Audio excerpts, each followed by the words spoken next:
Hi there, it is May 20th and I wanted to do one last video for our series for starting plants indoors. So everything's looking good. Our tomato plants have grown a lot. Next to those we have basil and then next to those we have our pepper plants. We didn't do any green bell this year, we did colored bells. So we have red and orange and yellow, and we have some hot peppers. We have jalapenos and habanero and hot Hungarian. And I also started a few flowers for our flower gardens and some herbs. We have our little Sheba. He's usually in our videos because he's always with us and he's usually in the middle of everything.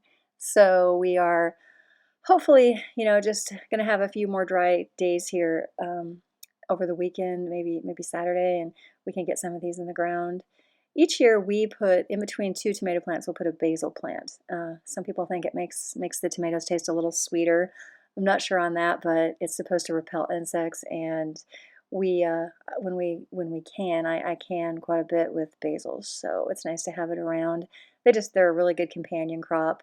So I'm going to give you a little listen to how loud it is in the high tunnel when it's raining, and the rain that's coming down right now is pretty loud in there, so I'll let you listen. Like I said, it's past time to get them in the ground, but we have to let everything dry out. And there's the dogs playing with Andrew. So that is where we're at right now. I absolutely do not want to sound ungrateful for the rain. We are so grateful.